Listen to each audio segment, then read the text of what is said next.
football stuff going on. Lewis, if I were to say Shedeur Sanders is going to be the Browns starting quarterback when this season begins, is that ridiculous? No, Greeny, you know, it's not ridiculous as long as they are able to. And I heard Dan Graziano talking about this morning earlier on ESPN radio. Yeah, I listen to it when I'm in my car in the morning. It's all, as long as they can get him enough reps. And it sounds like Kevin Stefanski is aware of the fact that in order to create a real quarterback competition, he has to kind of change some things in terms of the way he divvies out reps during the preseason and during the offseason. If he can compete with Dillon Gabriel, if he can compete with Joe Flacco, he can compete with Kenny Pickett, there's a very good chance that if this is an organic competition with a level playing field, he could be your starter week one, no question about it. Look, sometimes we attach this number now. He was a fifth-round draft pick, and I understand that there was a reason for that. I'm not pretending it doesn't matter at all. But what I'm saying is if he had been drafted in the second round or the first, which is what we were expecting, then there'd be almost no debate about it, right? We'd be with exactly the same body of work in college and the same skill set. We would absolutely be forecasting him to be the starter, especially, Dan, when you consider the other options they have available. Right, but he is a fifth-round pick, and there was another quarterback they drafted 2 rounds earlier this year, in addition to Joe Flacco, who helped them get to the playoffs 2 years ago, and Kenny Pickett, who he's in the mix as well. So they have 4 guys. They need to get them all practice reps. Kevin Stefanski, what Lewis was alluding to, he put 7-on-7 drills into the rookie minicamp. Usually rookie minicamp is just, classroom stuff, very basic stuff, nothing really, and in terms of team competition. But he wanted Shedeur Sanders and Dillon Gabriel to be able to get some reps at a time of year when they weren't competing with veterans for those reps. So he's very conscious, Stefanski is, of trying to make this as good, as close a competition as possible among all 4 of them. I'm going down with the ship with my friend Mel Kiper on this one. He is the most underdrafted player that I can ever remember. I genuinely believe if he has a chance, a real chance, he's going to wind up making a run at the starting job there sooner rather than later. All right, the next one. Lewis, I was looking over on ESPNBet.com.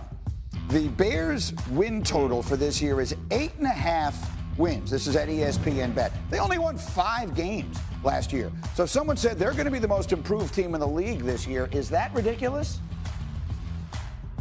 That's not ridiculous at all. Look, I think, last year when we talked about the Bears and specifically offensively and the lack of development that we saw from Caleb Williams, we pointed squarely to Shane Waldron, the former offensive coordinator, and the fact that there just wasn't a good plan on top of the fact that there just wasn't enough surrounding him. Well, all of that has changed this year with Ben Johnson coming in, with the revamping of the interior 3 of the offensive line, and then the work that they did in the draft, Greeny, and we were there on the desk and we saw it. We saw them draft Colston Loveland. We saw them draft Luther Burden, wide receiver, tight end, respectively, to go along with a guy like DJ Moore, and Rome Odunze. This team is loaded offensively. Now it's about putting together a good plan and Caleb living up to his potential that he showed in college, that he showed at Oklahoma, that he showed at USC. And if all that comes together, this could be one of the more explosive offenses in the NFC and in the league overall. Now, I know that's a big leap. People say, hey, look, let's just crawl before we walk. Let's walk before we run. But look, this league, people can go worst to first in a hurry. I'm not saying they're going to go worst to the first in their division, but they will be much improved. One of the most improved teams in the NFL. Yeah, not at all ridiculous. I mean, look at last year's Washington Commanders, how quickly things can turn around if you put the right people in the right positions. A lot of unknowns with that coaching staff in Chicago, but, they're well regarded, and obviously I think the defense will be good under Dennis Allen. So I think the Bears have a chance, but the division, as you mentioned, is rough. That is rough, and that is going to probably cost them on their win total because they're going to have to fight against those other 3 teams that all made the playoffs last year. Most improved team, I'd be looking more at like a San Francisco or a Dallas, teams we've seen do it and then had their seasons last year done in by injuries. Oh, you mentioned Dallas, did you? Well, isn't that a good segue? So yesterday, A.J. Brown was talking about, of all things, the Eagles' biggest rival, and listen to what he said. Now, we're going to have to worry about him for sure. Hey, we're going to have to worry about him.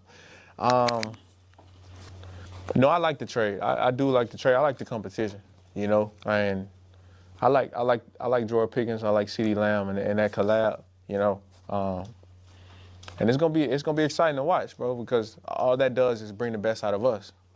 So if we know how they coming, we know we gotta step it up, George Pickens could wind up being one of the most undercovered stories of this entire offseason, if he, and it's a huge if, plays up to his enormous potential. Their win total is only 7.5 wins at ESPN Bet. So, Lewis, here's a question I never would have thought I would ask on a show I host, but are we sleeping on the Cowboys? Am I not paying enough attention to the Cowboys? I don't think so, Greeny. Look, I'm gonna look at this from two sides, okay?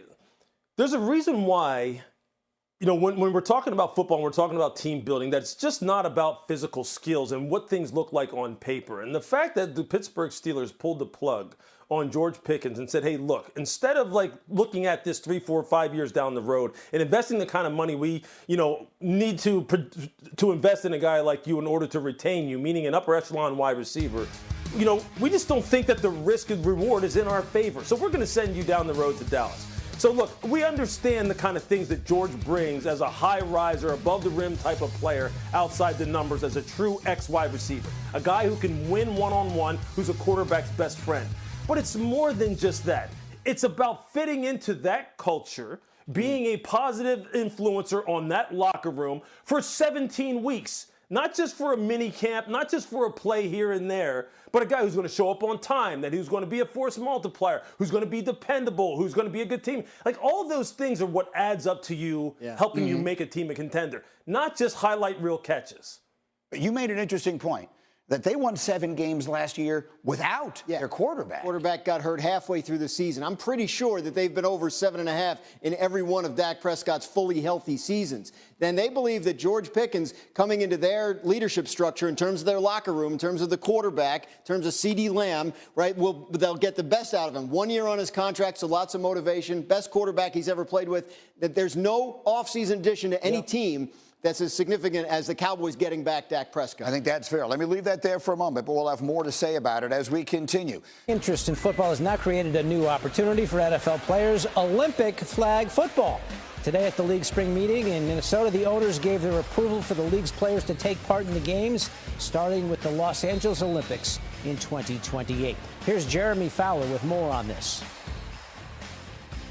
America's game on a world stage. That's how NFL VP Troy Vincent described the league's unanimous vote, allowing players to participate in flag football for the 2028 Olympics.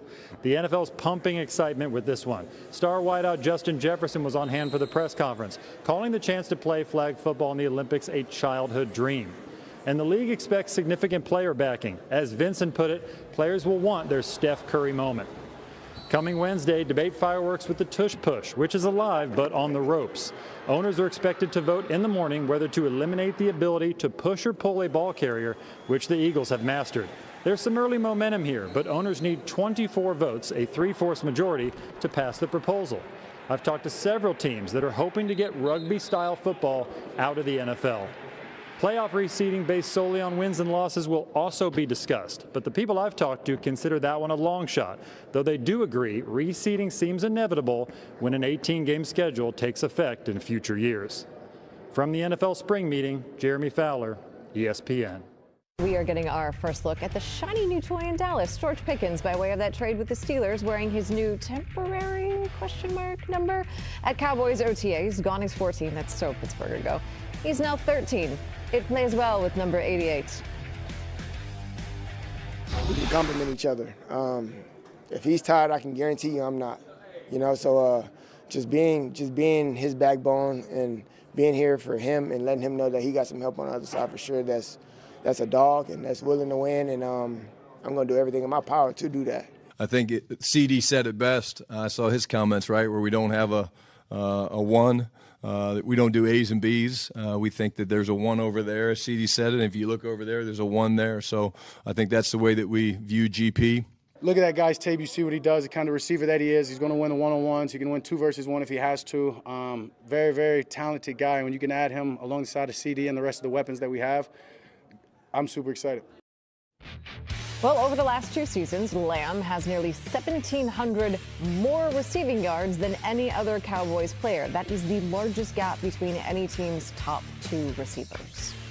Móc cho hết cái hàng này nha, là mình sẽ được cái chiều cao của túi nha, mình sẽ không tăng mũi nữa nha. Mũi tiếp theo này.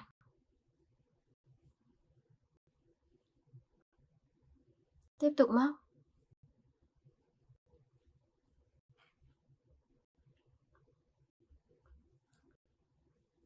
Tiếp tục mũi nữa này.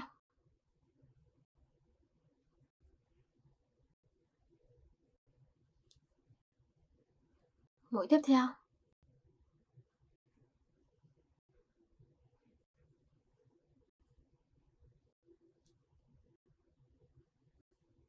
Đấy, mọi người cứ móc luân phiên như thế này. Tiếp tục những mũi nữa vào nha mọi người.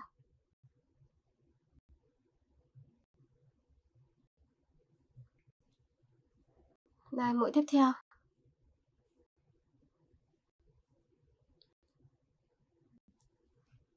Tiếp tục móc xuống.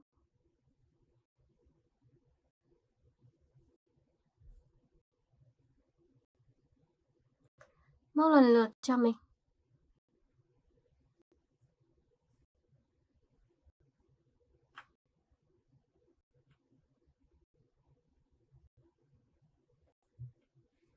Rồi, lại móc xuống nữa nha.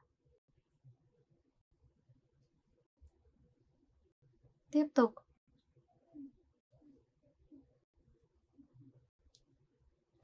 Mũi tiếp theo.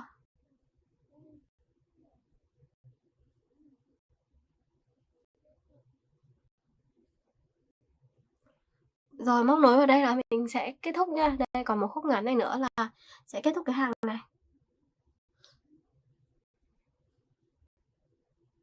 Mũi nữa.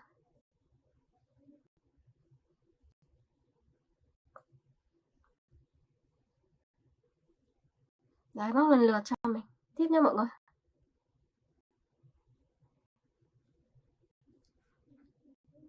Mũi nữa.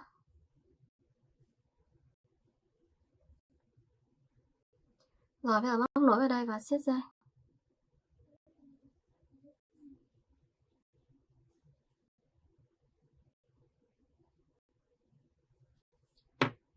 Xong rồi.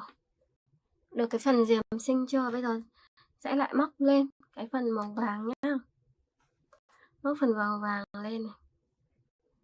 Siết phần len xanh lại. Mình sẽ móc cái đường diềm nhé. Móc cái đường diềm.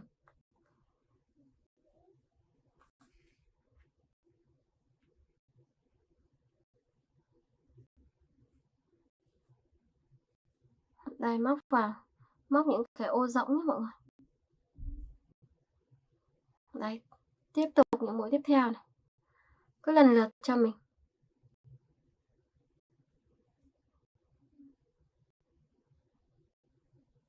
Đấy,